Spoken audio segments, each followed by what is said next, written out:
ಇಲ್ಲಮ್ಮ. ಮತ್ತೆ ದೀಪ ಹಚ್ಚಿದೆ, ಮನೆ ಎಲ್ಲ ನೀಟಾಗಿದೆ.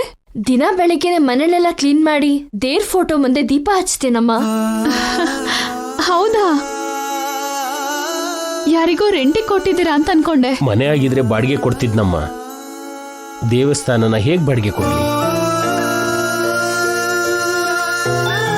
ಇದು ಗಂಗಾ ಮೇಡಮ್ ಅವರು ನಮಗ್ ಕೊಟ್ಟಿರೋ ಮನೆ. ಗಂಗಾ ಮೇಡಮ್ ಅವರು ನೆಲೆಸಿದ ಮನೆ. ಗಂಗಾ ಮೇಡಮ್ ಅವರ ನೆನಪುಗಳು ಉಸಿರು ತುಂಬಿರೋ ಮನೆ ಇದು.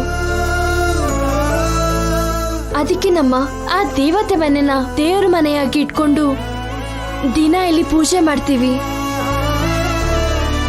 ಆ ದೇವ್ರುಗಳಿಗೆ ಅಲ್ಲಮ್ಮ, ಅಲ್ಲೋಡು, ನಮ್ ದೇವತೆ ದೇವ್ರಿಗೂ ಕೂಡ ನಿತ್ಯ ಪೂಜೆ ನಡೆಯುತ್ತೆ. ದೀಪ ನೈವೇದ್ಯ ಇಡ್ತೀವಿ, ಆರತಿ ಮಾಡ್ತೀವಿ.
ಈ ಮನೆನ ನೋಡ್ತಿದ್ರೆ ಅಮ್ಮನ್ನ ಅಣ್ಣನ್ನ ನೋಡ್ತಿರೋ ಹಾಗೆ ಇದೆ ಅಂಕಲ್. ಇದೆಲ್ಲ ನಿನ್ನೆನೋ ಮೊನ್ನೆನೋ ನಡೆದಿರೋ ಹಾಗೆ.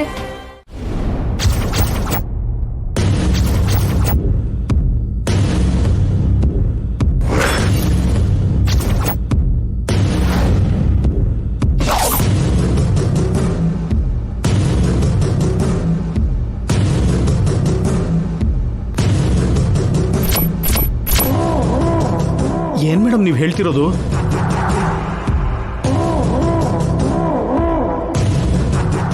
ಆ ಚಾಣಕ್ಯ ಸಾಮಾನ್ಯನಲ್ಲ ಅನಂತ. ಅವನು ದಿವ್ಯಾನ ಭೇಟಿ ಮಾಡಿದ್ರ ಹಿಂದೆ ಮಾಸ್ಟರ್ ಪ್ಲಾನ್ ಇದೆ. ಇಷ್ಟೊತ್ತು ಅವನ ಬಗ್ಗೆನೇ ಯೋಚನೆ ಮಾಡಿದೆ. ಝೀರೋ ಮಟ್ಟದಿಂದ ಅವನು ಈ ಮಟ್ಟಕ್ಕೆ ಬಂದಿದ್ದಾನೆ ಅಂದ್ರೆ ಅವನ ಬುದ್ಧಿವಂತಿಕೆ ಎಷ್ಟು ಚೆನ್ನಾಗಿದ್ಯೋ ಅರ್ಥ ಆಗ್ತಿದೆ.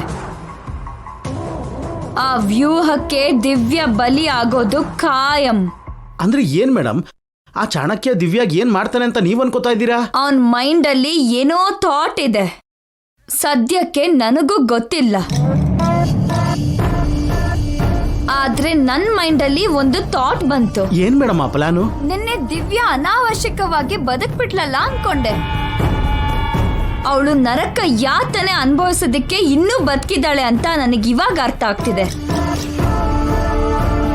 ಬಾಂಬ್ ಬ್ಲಾಸ್ಟ್ ಆಗಿದ್ರೆ ಅವಳಿಗೆ ನೋವು ಗೊತ್ತಾಗ್ತಾನೆ ಇರ್ಲಿಲ್ಲ. ಮೇಡಮ್, ಇಷ್ಟಕ್ಕೂ ನಿಮ್ ಪ್ಲಾನ್ ಏನು? ನಿನಗೆ ತುಂಬಾ ಹಸಿವಾಗ್ತಿದೆ, ಆದ್ರೆ ಕಣ್ಣೆದ್ರಿಗೆ ನಿನಗೆ ಇಷ್ಟ ಇಲ್ದಿರೋ ಫುಡ್ ಇದೆ. ಹಸಿವನ್ನ ಸಾಯಿಸ್ಕೋತೀಯಾ, ಇಷ್ಟನ್ನ ಸಾಯಿಸ್ಕೋತೀಯ? ಸಾಧ್ಯವಾದ್ರೆ ಹಸುವನ್ನ, ಆಗ್ಲಿಲ್ಲ ಅಂದ್ರೆ ನಾನು ಇಷ್ಟಪಡೋದನ್ನ ಸಾಯಿಸ್ಕೋತೀನಿ ಮೇಡಮ್. ಗಾಳಿ ಇಲ್ದಿರೋ ರೂಮ್ ಅಲ್ಲಿ ನೀನು ಬಂದಿ ಆಗಿದೀಯಾ. ಉಸಿರನ್ನ ಬಿಟ್ಬಿಡ್ತೀಯಾ, ಗಾಳಿಗೋಸ್ಕರ ಪ್ರಯತ್ನಿಸ್ತೀಯಾ. ಉಸಿರಿರೋವರೆಗೂ ಗಾಳಿಗೋಸ್ಕರ ಪ್ರಯತ್ನ ಮಾಡ್ತೀನಿ. ಈಜು ಬರ್ದಿರೋ ನಿನ್ನ ಸಮುದ್ರಕ್ಕೆ ಬಿಸಾಕ್ದೆ. ಮುಳುಗಿ ಸತ್ತೋಗ್ತೀಯಾ, ಈಜನ್ನ ಕಲ್ತ್ಕೊಂಡು ದಡ ಸೇರ್ಕೋತೀಯಾ. ಆದ್ರೂ ಸಮುದ್ರದಲ್ಲಿ ಈಜು ಕಲಿಯೋದು ಸ್ವಲ್ಪ ಕಷ್ಟನೇ ಮೇಡಮ್. ಹಾಗಂತ ಅಲ್ಲೇ ಮುಳುಗಿ ಸಾಯೋದು ನಿಜವಾಗ್ಲೂ ಇಷ್ಟ ಇಲ್ಲ ಮೇಡಮ್. ಆದ್ರೂ ಪ್ಲಾನ್ ಏನು ಅಂತ ಹೇಳ್ದೇನೆ ಈ ಪ್ರಶ್ನೆನೆಲ್ಲ ಯಾಕೆ ಕೇಳ್ತಾ ಇದ್ದೀರಾ ಮೇಡಮ್? ನೀನ್ ಹೇಳಿದ 3 ಆನ್ಸರ್ಗಳಲ್ಲಿ ಕಾಮನ್ ಪಾಯಿಂಟ್ ಏನು ಅಂತ ಗೊತ್ತಾ? ನರಕ. ಹಸಿವನ್ನ ಸಹಿಸ್ಕೊಳಕ್ಕಾಗ್ದಿರೋ ನೀನು ಇಷ್ಟ ಇಲ್ದಿರೋ ಫುಡ್ನ ತಿನ್ನೋಕ್ಕಾಗಲ್ಲ, ಉಸಿರನ್ನ ಬಿಡೋಕ್ಕಾಗಲ್ಲ, ಗಾಳಿಗೋಸ್ಕರ ಪ್ರಯತ್ನ ಮಾಡ್ದೇನೆ ಇರೋದೂ ಇಲ್ಲ, ಸಮುದ್ರದಲ್ಲಿ ಮುಳುಗೋದೂ ಇಲ್ಲ, ದಡನೂ ಸೇರೋದಿಲ್ಲ. ಬದುಕಿಗೂ ಸಾವಿಗೂ ಮಧ್ಯ ಇರೋದೇ ನರಕ.